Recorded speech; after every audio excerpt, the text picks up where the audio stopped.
Welcome students. We are discussing about chapter reproduction. Plants का reproduction हम इस chapter में पढ़ रहे हैं. एसेक्सुअल से हमने स्टार्ट किया था एंड बर्डिंग का प्रोसेस हमने पढ़ा है. फ्रेगमेंटेशन हम टॉपिक कंप्लीट कर चुके हैं with the examples.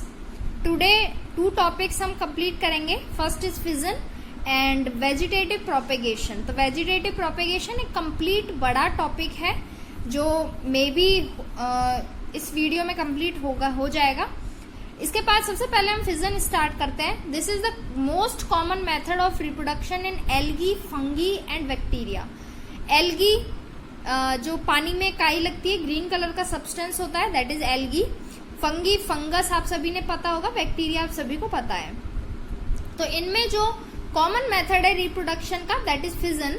When a bacterial cell is mature and full of nutrition and water, its nucleus divide into 2. सबसे पहले जब भी रिप्रोडक्शन का प्रोसेस होता है तो जो न्यूक्लियस होता है वो सबसे पहले डिवाइड होता है. Then the cytoplasm also constricts forming 2 daughter cells. Then cytoplasm divide होगा और नए 2 डॉटर सेल्स फॉर्म होते हैं. तो this process is also called binary fission since one cell divide by fission into 2. अब फिजन भी 2 टाइप्स का होता है. First is binary fission and second is multiple fission. Binary fission में क्या होता है, एक सिंगल सेल डिवाइड होता है 2 डॉटर सेल्स में, एंड मल्टीपल में एक सिंगल मोर देन 2 डिवाइड हो सकता है. तो बाइनरी फिजन में ओनली जब 2 सेल बनेंगी दैट इज बाइनरी फिजन, और अगर 2 से ज्यादा बनती हैं तो मल्टीपल फिजन है. तो binary fission since one cell divide by fission into 2, the multiplication of a cell by binary fission is very rapid. क्योंकि 1 से 2 बन रहे हैं, देन उन 2 से 4 बनेंगे, 4 से 8. तो ये जो मल्टीप्लिकेशन होता जाता है, ये जो सेल है ये जो बढ़ती जा रही है, ये जो प्रोसेस है वो बहुत जल्दी हो जाता है. And forming millions of cells within a few hours. और कुछ ही आवर्स में मिलियंस ऑफ सेल बन जाते हैं. Multiple fission involves the formation of new organism from a single cell and this process generally occurs when environmental conditions are most favourable. जब जो environmental condition होती है, जैसे टेम्परेचर है, फूड है, वाटर है, अगर ये मोस्ट फेवरेबल मीन बहुत अच्छा मिल जाता है, वहां पर एक मल्टीपल फिजन का प्रोसेस होता है. बाकी नॉर्मली बाइनरी फिजन का प्रोसेस चलता है. ये डायग्राम है. सबसे पहले पेरेंट और डॉटर का मीनिंग मैं मे बी पहले भी समझा चुकी हूँ. पेरेंट मीन जिस सेल का फर्टिलाइजेशन फिजन हो रहा है, जिस सेल में ये रिप्रोडक्शन का प्रोसेस हो रहा है, उस सेल को तो पेरेंट सेल बोलते हैं. और जो दो नए सेल्स बनते हैं they are called daughter cells. तो सबसे पहले पेरेंट सेल है, ये पेरेंट सेल है. इसके बाद सेल इलोंगेशन होता है, दैट मीन्स सेल का थोड़ा सा सेल बढ़ती है, और न्यूक्लियस इलोंगेशन भी बोल सकते हैं इसको, क्योंकि जो न्यूक्लियस होता है अंदर का वो थोड़ा सा लॉन्ग होता है. इसके बाद invagination of cell wall and distribution of nuclear material. Nucleus divide होता है, साइटोप्लाज्म डिवाइड हो जाता है. इसके बाद यहाँ कंप्लीटली डिवाइड नहीं होता, यहाँ थोड़ा डिवाइड होने लग जाता है. Formation of transfer cell wall and organize distribution of cellular material into 2 cells, and then separation हो जाता है अलग अलग. ये सेल अलग हो जाएगा एंड ये सेल अलग हो जाएगा. तो ये बाइनरी फिजन का डायग्राम है. इतना कोई जरूरी नहीं है. फिजन का आपको प्रोसेस याद रखना है कि फिजन में क्या होता है कि एक सेल 2 सेल में डिवाइड होता है. सबसे पहले न्यूक्लियस डिवाइड होता है, देन साइटोप्लाज्म डिवाइड होता है. इसके बारे में डिटेल आप क्लास 8th में पढ़ेंगे एंड क्लास 10th वाली डिटेल हम पढ़ ही चुके हैं. इसके बाद है the curdling of milk is helped by the bacterium and lactobacillus. A little curd added to warm will convert it into curd within 3 to 4 hours time में. तो आप सभी को पता है कि मिल्क से जो हम कर्ड बनाते हैं उसमें हम थोड़ा सा कर्ड डालते हैं. तो वही जो फिजन की प्रोसेस से बढ़ते बढ़ते बैक्टीरियाज होते हैं, वो भी जो फूड बैक्टीरिया होते हैं, बैक्टीरिया जरूरी नहीं है ऑलवेज बॉडी के लिए हार्मफुल हो. ऐसे बैक्टीरियाज भी होते हैं जो हमारे लिए हेल्पफुल होते हैं, जो कर्ड में होता है. कर्ड फुल ऑफ बैक्टीरियाज है. तो वो जो बैक्टीरिया होते हैं वो फिजन की प्रोसेस से मल्टीपल होते जाते हैं और इस तरह से कंप्लीट मिल्क एक कर्ड में कन्वर्ट हो जाता है with in the 3 to 4 hours time. But ये है कि एक टेम्परेचर सुटेबल चाहिए होता है. इसके बाद जो next most important topic of this chapter is vegetative propagation. Vegetative propagation name से ही पता है, कुछ वेजिटेबल से रिलेटेड ही हम पढ़ने वाले हैं. The types of asexual reproduction in which new plants grow from the vegetative parts of the plants. सबसे पहले क्योंकि हम रिप्रोडक्शन पढ़ रहे हैं, दैट मीन नया बन रहा है कुछ भी। तो वेजिटेबल्स जो होती हैं, जो प्लांट्स होते हैं, वो नए बनते हैं। तो अगर वो पार्ट्स के थ्रू बन रहे हैं, या तो रूट के थ्रू बने, या स्टेम के थ्रू बने, या फिर लीफ के थ्रू बने। सीड की यहाँ बात नहीं करेंगे क्योंकि हम पहले भी पढ़ चुके हैं, जहां भी सीड से प्रोडक्शन होगा वो सेक्सुअल रिप्रोडक्शन में आता है। यहाँ हम एसेक्सुअल रिप्रोडक्शन पढ़ रहे हैं। दैट मीन किसी प्लांट के ही किसी पार्ट से अगर कोई नया पेड़ है जो बन रहा है, that is process is called vegetative propagation.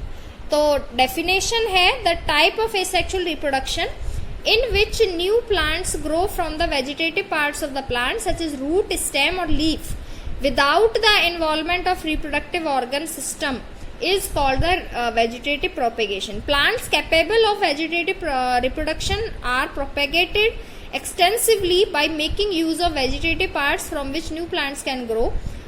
इस लाइन को आप छोड़ सकते हैं, वेजिटेटिव प्रोपेगेशन तक डेफिनेशन है। इसके बाद यहाँ से आता है this method of reproduction includes a single parent, क्योंकि हम एसेक्सुअल पढ़ रहे हैं, दैट मीन एक सिंगल पेरेंट की ही हम बात करेंगे, and commonly used in agriculture and horticulture for the production of fruits and vegetables. और मेनली एग्रीकल्चर में यूज में आते हैं ये सारे वे। अब वे भी टू टाइप्स का होता है वेजिटेटिव प्रोपेगेशन। एक तो होता है नेचुरल, जो नेचुरली होती हैं जो चीजें, they are natural vegetative propagation. और कुछ होता है artificial vegetative propagation, that mean कि मैनमेड भी कुछ तरीके होते हैं।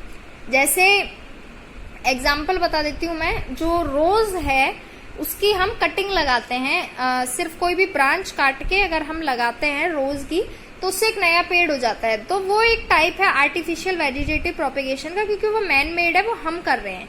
नेचुरल चीजें होती हैं जो नेचुरली होती हैं, जैसे पोटैटो होता है, उसकी सरफेस पे आपने व्हाइट कलर के बर्ड्स सभी ने देखे होंगे। अगर वो बर्ड्स अगर हम उसको जमीन में लगाते हैं तो उन बर्ड से एक पोटैटो का नया पेड़ बन सकता है। तो वो बर्ड है जो वो हमने नहीं उगाए हैं, मैनमेड नहीं है, तो वो नेचुरल वेजिटेटिव प्रोपेगेशन में आएगा। तो कुछ तरीके जो नेचुरली हैं they are natural vegetative propagation, और जो आर्टिफिशियल है मैनमेड है उन्हें आर्टिफिशियल वेजिटेटिव प्रोपेगेशन बोलते हैं। नाउ टॉपिक स्टार्ट करते हैं natural vegetative propagation by root. सबसे पहले रूट का एग्जांपल लेंगे, देन हम स्टेम पर आएंगे। तो मैं आपको एक चीज क्लियर कर देती हूँ कि जो स्टेम होता है वो ये जरूरी नहीं है कि जमीन के ऊपर जो होगा वो स्टेम होगा एंड जमीन के जो नीचे होगा वो रूट होगा। स्टेम भी जमीन के नीचे भी होती है, जिसको हम अंडरग्राउंड स्टेम भी बोलते हैं। अब जैसे हम जो पोटैटो की हम बात कर रहे हैं, वो पोटैटो हमेशा जमीन के नीचे होता है। तो अगर हम पूछेंगे तो मोस्ट ऑफ द स्टूडेंट्स यही कहेंगे कि वो एक रूट का एग्जाम्पल है, क्योंकि वो जमीन के अंदर है। वेयर एज जो पोटैटो होता है वो एक स्टेम का एग्जाम्पल है, अंडरग्राउंड स्टेम है। अब आप कैसे पता करेंगे? और जो स्वीट पोटैटो होता है, जिसको शकरकंदी भी बोलते हैं हम हिंदी में, वो एक रूट है। तो डिफरेंस कैसे करते हैं कि कौन सा रूट है और कौन सा स्टेम है? एक सबसे अच्छा तरीका है कि कोई भी चीज जो जमीन के अंदर है, अगर आपको उसकी सरफेस पर थोड़े छोटे छोटे हेयर अगर आपको मिलते हैं, हेयर लाइक स्ट्रक्चर हो या फिर कुछ धागे टाइप हो, थ्रेड्स टाइप कुछ भी हो, तो वो तो रूट का एग्जाम्पल होगा। और अगर आपको उसकी सरफेस पर कोई भी थ्रेड, कोई भी हेयर, कुछ भी नहीं मिलता है, दैट मीन कि वो एक अंडरग्राउंड स्टेम का एग्जाम्पल है। तो आप इस तरह से दोनों चीजों को अलग अलग पढ़ सकते हैं कि जो पोटैटो है वो एक अंडरग्राउंड स्टेम है, क्योंकि पोटैटो की आपने सरफेस पे कभी भी धागे या हेयर्स लाइक कुछ भी नहीं देखा होगा। और सिमिलरली अनियन भी जमीन के अंदर ही होता है, लेकिन उस पर कोई भी धागे वगैरह कुछ नहीं होते हैं, तो वो भी अंडरग्राउंड स्टेम है। और जो रूट है स्वीट पोटैटो, आप सभी ने देखी होगी, उसकी जो स्ट्रक्चर होता है उसमें छोटे छोटे बाल, हेयर्स होते हैं, तो वो एक रूट का एग्जाम्पल है। तो आपको ये तरीका अच्छा है जिससे आप डिफ्रेंशिएट कर सकते हैं कि कौन सा रूट है और कौन सा स्टेम है। इसके बाद फर्स्ट स्टार्ट करते हैं by roots. Plant such as sweet potato, dahlia and asparagus develop numerous large swollen fleshy roots. सबसे मेन पहले आप एक ही एग्जाम्पल याद रख लेना स्वीट पोटैटो का। इसके बाद ये जो होती हैं वो लार्ज नंबर में होती हैं, एंड swollen मीन फूली हुई होती हैं, और फ्लैशी रूट्स होती हैं जिनके अंदर खाना जो फूड है वो स्टोरेज होता है। These roots contain a large quantity of food inside them and each such root is capable of giving rise a new plant.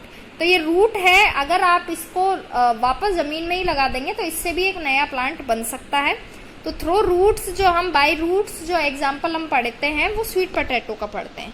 इसके बाद आते हैं बाय स्टेम। बाय स्टेम अगर हम देखें तो modified stem such as tuber, bulb, rhizome and corm help in the multiplication of plants. सबसे first ये लाइन छोड़िए, पोटैटो से स्टार्ट करते हैं। पोटैटो है, जिंजर है, गार्लिक, अनियन एंड टर्मरिक, ये सारे अंडरग्राउंड स्टेम्स हैं and that can produce new plants. They beer birds. अब बर्ड्स क्या होते हैं कि आपने पोटैटो देखा होगा, पोटैटो की सरफेस पर ये व्हाइट व्हाइट निकलते हैं, इन्हें बर्ड्स बोलते हैं। अनियन में भी निकलते हैं, गार्लिक में भी होता है, जिंजर में भी होता है, लेकिन मोस्टली आपने पोटैटो में इजीली देखा होगा घरों में। They bear birds from which new plants grow. Lilies are also grown from underground stems and the underground stem of potato is called a tuber. अब पोटैटो की जो अंडरग्राउंड स्टेम होती है उसे ट्यूबर बोलते हैं, और जो पोटैटो की सरफेस पर ये व्हाइट व्हाइट बर्ड्स निकलते हैं इन्हें आई ऑफ द पोटैटो बोलते हैं। तो इन्हें पोटैटो की आंख बोलते हैं, आईज ऑफ द पोटैटो। चाहे आप बर्ड्स बोल लीजिए चाहे आईज बोल लीजिए। ट्यूबर्स हैव बर्ड्स और आईज विच डेवलप इनटू न्यू प्लांट्स, और इन्हीं आईज से या इसी बर्ड से ही एक नया प्लांट है वो डेवलप होता है। ये एक्टिविटी है, take a potato and cut it into small pieces such as each pieces get a bud. जब तक आपको एक बर्ड निकलता हुआ पोटैटो लेना है, plant these pieces into the soil with some distance between them, और आपको फिर इसके बाद इस पोटैटो को या इन पीस को प्लांट करना है सॉइल में। कीप द सॉइल मॉइस्ट, पानी भी देना है, and after a week loosen the soil and observe the potato pieces. और वापस सॉइल में से निकाल के आपको उन पोटैटो पीस को देखना है।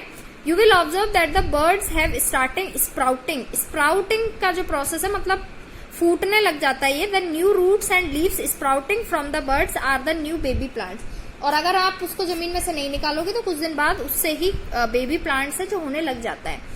लेकिन जरूरी नहीं है एवरी टाइम ईच पोटैटो से कोई नया प्लांट बन सके, क्योंकि एक पहली बात तो एक बर्ड होना जरूरी है, देन एक सूटेबल टेम्परेचर होना जरूरी है, इसके बाद प्रॉपर मॉइस्चर होना जरूरी है, सनलाइट, कंप्लीट जो फेवरेबल कंडीशंस चाहिए, एनवायरमेंटल कंडीशंस जिनको बोलते हैं। इसके बाद है the underground stem of garlic, onion and gladiolus is called a bulb. अब जो पोटैटो होता है उसका जो बर्ड्स निकलते हैं उसे तो हम आई ऑफ द पोटैटो बोलते हैं, लेकिन जब अनियन और गार्लिक में ये जो बर्ड निकलते हैं इन्हें बल्ब बोलते हैं। A bulb is a short stem that is a swollen.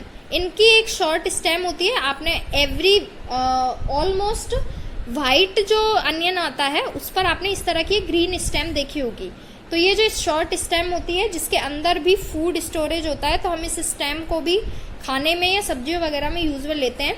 In a particular season, the bulb are put under the soil where they multiply and form new bulbs. अगर आप इस अनियन को with the stem अगर आप लगाते हैं तो इससे एक नया प्लांट डेवलप हो सकता है, which can then develop into new plants. इसके बाद आते हैं ginger, turmeric and banana are some modified stem. तो ये कुछ मॉडिफाइड स्टेम के एग्जाम्पल हैं जो जमीन के अंदर रहते हैं, तो उन्हें राइजोम्स भी बोलते हैं। तो आपको हमेशा याद रखना है राइजोम्स क्या है, जमीन के अंदर वाले जो स्टेम है, अंडरग्राउंड स्टेम जिसको बोलते हैं, they are rhizomes. They have buds which produce outgrowths, उनमें बर्ड्स निकलते हैं और उन बर्ड से ही ग्रोथ होती है इनटू न्यू प्लांट्स। इसके बाद आते हैं कॉम्स पर। कॉम्स क्या होते हैं, gladiolus, crocus and colocasia etcetera are corms. Corms have many rhizomes joint together which develop into new plants.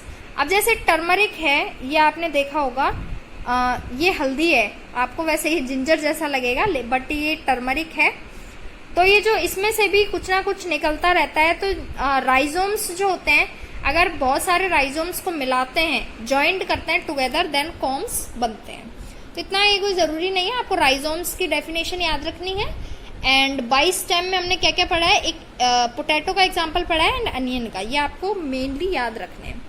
इसके बाद आते हैं नेक्स्ट टॉपिक है बाई सब एरियल स्टेम। अब एरियल स्टेम मीन जिनको डायरेक्ट एयर मिल सकता है, दैट मीन जो सरफेस पर जो अर्थ के ऊपर होते हैं, जमीन के ऊपर होते हैं। In some plants branches of sub aerial stems grow from the base of the stem. These branches creep along the ground and just below the ground and grow roots at the nodes. The roots fix into the soil and new plants grow from the roots. Strawberry and mint सबसे अच्छा example है जो आप easily याद रख सकते हैं। इसमें ये क्या कह रहा है कि इसकी जो स्टेम होती है वो नीचे ही नीचे एक नया पेड़ है वो बनाती है। शॉर्ट स्टेम यहाँ पर आप देख रहे हैं डायग्राम में, तो इस शॉर्ट स्टेम के इधर से ही एक अगर ब्रांच निकल जाएगी तो वो अलग पेड़ बन जाएगा। ये मिंट का है मे बी, या स्ट्रॉबेरी का है, या फिर मिंट की भी लीव्स ऐसी होती हैं, आपने देखी होगी सभी ने। तो वो इस तरीके से हो जाता है। यहाँ से मान लीजिए ये सरफेस है, सरफेस के इधर जो स्टेम होगी वो निकल के, या ब्रांच है वो निकल के एक नया डॉटर प्लांट इस तरीके से बनाती है। तो ये पास की पास में होने लग जाते हैं। ये बड़ा पेड़ नहीं होता है, बहुत छोटे पेड़ होते हैं। इसके बाद आते हैं बाय लीव्स। अब पेड़ हमने रूट से भी लगा चुके हैं, रूट से हम लगाते हैं स्वीट पोटैटो का example, and onion, turmeric, ginger, potato, ये हम बाय स्टेम के एग्जाम्पल में पढ़ते हैं। लीफ से भी पेड़ उगता है नया, उसका जो एग्जाम्पल है वो ब्रायोफाइलम होता है। ब्रायोफाइलम में भी नहीं देखा हो, नॉर्मली अवेलेबल नहीं होता है, लेकिन हम सिर्फ पढ़ते हैं कि ब्रायोफाइलम की जो लीफ होती है, जो पत्ती होती है, उसमें जो साइड में जो निकलते हैं नोच जो होते हैं, इनसे भी नया पेड़ हो सकता है। अगर हम इस पत्ती को नीचे लगाते हैं जमीन में, इस लीफ को, तो इसके जो साइड के जो सरफेस है इस पे से भी एक नया पेड़ हो सकता है। तो इसका सिर्फ एक अकेला यही एग्जाम्पल है, bryophyllum. The leaves of some plants such as bryophyllum produces buds along their margin and each bird gives rise to a small plant bearing leaves and root. In due course of time, these new plants get detached from the mother plant, fall on the ground and form a new bryophyllum plant. तो ये कह रहा है एक Bryophyllum का plant होता है, leaf है, अगर वो गिर जाती है नीचे, अगर उसको फेवरेबल कंडीशन मिलेगी तो वो लीफ से ही नया प्लांट हो जाएगा। सिमिलरली फिर उसकी लीफ से और प्लांट हो जाते हैं। तो बाई लीफ से जो प्रोसेस होता है रिप्रोडक्शन का ये होता है। तो ये तो कंप्लीट किए हमने नेचुरल वेजिटेटिव प्रोपेगेशन, जिसमें हमने through root, through stem and through leaves, 3 तरीके पढ़े हैं। सिमिलरली आर्टिफिशियल वेजिटेटिव प्रोपेगेशन में भी हम ये तीनों तरीके ही पढ़ेंगे। क्लास 10th वालों को मैं ये कहना चाहूंगी कि वो जो मैंने नोट्स लिखाए हैं वो इजी वे में है, लेकिन अगर आप वेजिटेटिव प्रोपेगेशन वाला टॉपिक इस बुक की हेल्प से करेंगे तो आपको सिमिलरली इजी लैंग्वेज में मिलेगा एंड सिस्टमैटिकली मिलेगा। सबसे पहले आप वेजिटेटिव प्रोपेगेशन की डेफिनेशन लिखेंगे, देन उसके 2 पार्ट्स लिखेंगे, natural vegetative propagation, artificial. Then natural भी 3 तरीके से है, उसमें आप कंप्लीट लिख सकते हैं, आर्टिफिशियल भी 3 तरीके से। एंड देन इसके बाद हम लास्ट में एडवांटेज ऑफ वेजिटेटिव प्रोपेगेशन पढ़ेंगे कि हमें वेजिटेटिव प्रोपेगेशन पढ़ क्यों रहे हैं। Some artificial methods are developed to propagate plants vegetatively. These artificial methods are cutting, layering, grafting and tissue culture. ये जो आर्टिफिशियल मेथड है 4 हैं, cutting, layering and grafting. Tissue culture भी है लेकिन इतना मेन नहीं है, main cutting, layering and grafting होता है। सबसे पहले कटिंग स्टार्ट करते हैं। In this method a healthy young branch of a plant having leaf bud is cut off and the cut and is planted in moist soil. तो ये सब आपने किया होगा कि रोज है, उसकी हम ब्रांच है, अगर कट करते हैं विद द लीफ और अगर हम उसको लगा देते हैं सॉइल में तो वो एक प्लांट बन जाता है। In a few days, the branch develop root and grows into a new plant. एक नया प्लांट बनेगा। This method is used to propagate plants like rose and bougainvillea, sugarcane and many hedge plants. सबसे main रोज है। It allow many new plants to be produced from a single plant without waiting for flower and seed. इसमें wait नहीं होता है कि flower आएगा या seed आएगा, डायरेक्ट एक नया प्लांट प्रोड्यूस हो जाता है। इसके बाद आते हैं लेयरिंग पर, जो क्लास 10 वाले पहले ही पढ़ चुके हैं। डायग्राम में आपको यहाँ पर दिखा देती हूँ। लेयरिंग में जैस्मिन का हम एग्जाम्पल पढ़ते हैं। तो जैसे मान लीजिए ये कोई प्लांट है, इसकी अगर कोई भी ब्रांच इस तरीके से जमीन में दबा दी जाए और दबा के आप उसको छोड़ दीजिए, काटना नहीं है आपको, वो ब्रांच प्लांट से अटैच रहता है, लेकिन एक ब्रांच को इस तरीके से जमीन में अंदर दबा देते हैं। तो वो जमीन में जब आप उसको अंदर दबाएंगे तो वो अंदर ही अंदर ग्रोथ करती है, अंदर ही अंदर उसकी रूट्स डेवलप हो जाती हैं और एक नया प्लांट बन जाता है। जब एक नया प्लांट बन जाता है, कंप्लीट ग्रोथ हो जाती है, फिर इसको यहाँ से काट दिया जाता है, तो ये पेड़ अलग हो जाता है, ये पेड़ अलग हो जाता है। सिमिलरली फिर इस पेड़ की कोई ब्रांच होगी, उसको इस तरीके से दबाया जाएगा अंदर, फिर वो ग्रोथ करेगा और उसके बाद एक नया प्लांट होगा, फिर उसको यहाँ से हटा दिया जाएगा। तो इस तरीके से ये आर्टिफिशियल मेथड है। जैस्मिन जो होता है इसका सबसे अच्छा एग्जाम्पल है लेयरिंग का। तो ये लेयरिंग का प्रोसेस है। इन this method is young branch is bend towards the ground. Ground में बेंड किया जाता है उसे और सॉइल के अंदर कवर कर दिया जाता है। After some time new roots develop from the covered plant. अब जो कवर किया है अंदर वहीं पर रूट्स बन जाती हैं, which is in contact with the soil, this is called a layer. अब इसको लेयर बोलते हैं, दैट्स वाई इसको लेयरिंग बोलते हैं। The branch can now be cut and made to grow into new plant. एक नया प्लांट बन जाता है जब उसके बाद उस ब्रांच को आप वहां से काट सकते हैं। This method is called layering. Commonly used है, जो गार्डनर्स यूज करते हैं, रोज में, जैस्मिन में एंड बोगेनविलिया में मेनली यूज में आता है। उसमें आपको कटिंग में रोज याद रखना एंड लेयरिंग में जैस्मिन। एक एक एग्जांपल इनफ है। प्रोसेस आपको याद होना चाहिए कि प्रोसेस में कर क्या रहे हैं हम। कटिंग में हम ब्रांच है वो काट के लगा रहे हैं, लेयरिंग में हम उसी ब्रांच को जमीन में दबा रहे हैं जब तक वो ग्रोथ ना कर ले और उसके बाद काटते हैं, पहले नहीं काटते हैं। इसके बाद थर्ड आता है ग्राफ्टिंग। ग्राफ्टिंग का मैं थ्रू द एग्जाम्पल आपको समझाती हूँ। सबसे पहले कोई एक पेड़ होता है एंड दूसरा भी एक पेड़ है। सिमिलरली मान लीजिए ये एक पेड़ है एंड दूसरा ये अलग टाइप का है, ये अलग टाइप का है। तो इन दोनों पेड़ों को बीच में से काटा जाएगा, इसको यहाँ से एंड इसको भी यहाँ से, ठीक है। अब ऊपर वाला जो पार्ट आता है उसे सीजियन बोलते हैं, नीचे वाले पार्ट को स्टॉक बोलते हैं। क्लास 10th में ये शायद मैंने नहीं भी बताया हो, तो अब देख लीजिए आप। जो अपर पार्ट होता है उसको सीजियन बोलते हैं and lower part of the plant is called stock. तो दोनों प्लांट्स को, सिमिलर प्लांट नहीं है ये, अलग अलग हैं, पहले ही बता रही हूँ। तो ये अलग काटा जाएगा और इसको भी अलग वहीं से ही काटा जाएगा। तो इसका जो सीजियन है वो इस पर जोड़ा जाएगा यहाँ पर, और इसका ऊपर वाला पार्ट इस पर जोड़ा जाएगा। तो यहाँ पे देख लीजिए दोनों को बांधा गया है टाइम थ्रेड के थ्रू, या फिर किसी भी जो उनका मेथड है फार्मर्स का, वो बांधते हैं, प्रॉपर उसको न्यूट्रिशन देते हैं और फिर ऊपर जो पेड़ है वो बड़ा होता जाता है। रीजन क्या है, ये जो वेराइटीज बनाई जाती हैं, जैसे रोज है, सिमिलरली जो रोज जो बाई कटिंग हम लगाते हैं वो रेड कलर के रोजेस होते हैं, लेकिन रोजेस व्हाइट कलर में भी आते हैं, ब्लैक कलर के भी रोजेस आते हैं। वो कैसे बनते हैं, वो बाई ग्राफ्टिंग बनते हैं। कि अगर आपने एक पेड़ रोज का लिया है, दूसरा पेड़ आपने किसी व्हाइट कलर के फूल का लिया है, तो जब ऊपर वाला पार्ट किसी व्हाइट कलर वाले फूल का है, नीचे वाला पार्ट रेड कलर वाले रोज का है, तो दोनों की प्रॉपर्टीज आ जाती हैं उस नए पेड़ में। तो जो कलर होगा वो ऊपर वाले पार्ट से आ जाएगा, जो प्रॉपर्टीज होंगी वो नीचे वाले पार्ट्स की रहती हैं। तो एक अलग ही मिक्सचर बनता है। और किसमें यूज में आता है, मैंगो में। जो मैंगो की हर साल नई नई वेराइटीज आती हैं, अलग अलग टाइप के आपने आम देखे होंगे, तो वो भी इसी मेथड से लगाए जाते हैं। तो ये मेथड कब यूज में आता है, वेराइटीज बनाने के लिए यूज में आता है ये।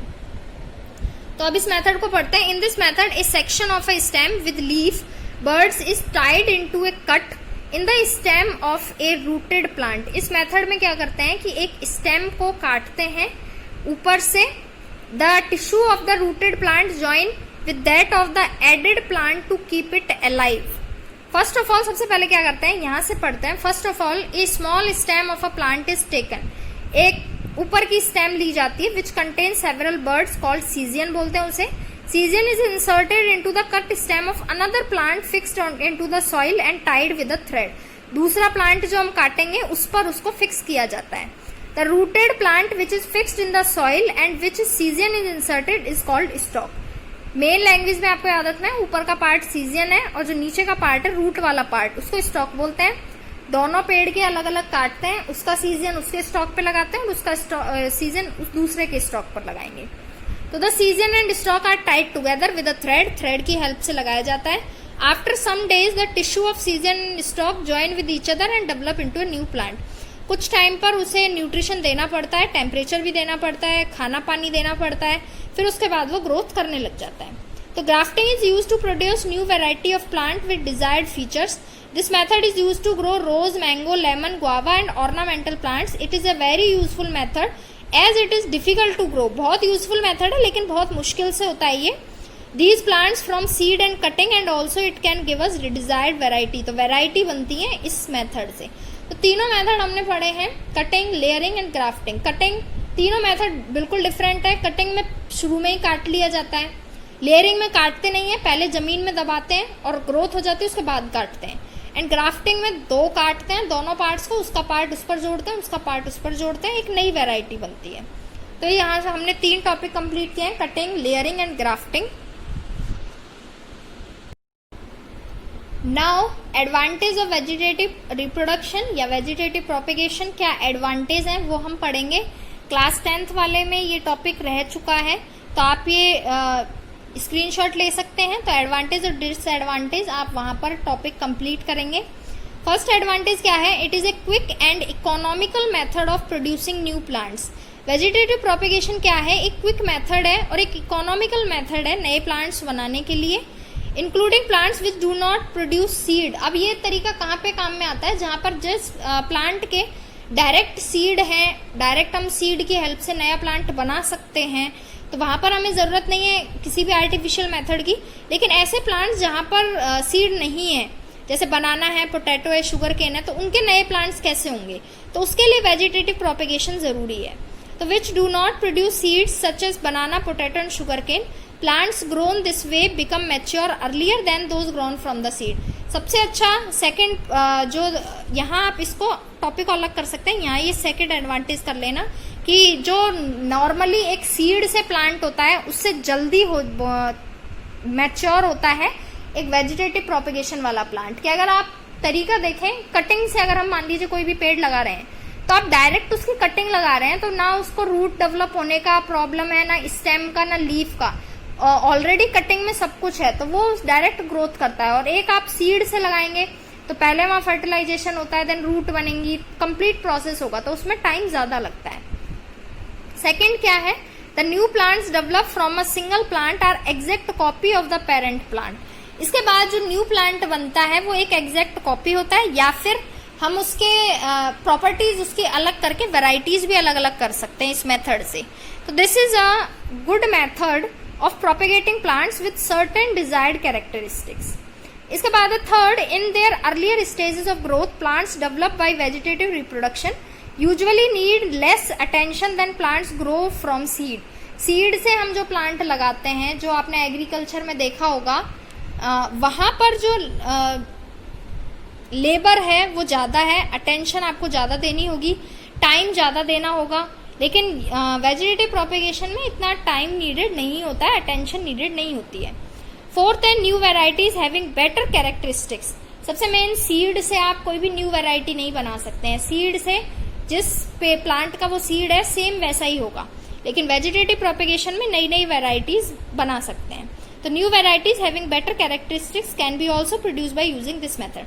तो 4 यहाँ पर है, और फर्स्ट में से आप इसको 2 पार्ट्स में अलग अलग करेंगे तो टोटल 5 एडवांटेजेस होंगे, तो जो आपको कॉपी में नोट डाउन करने हैं।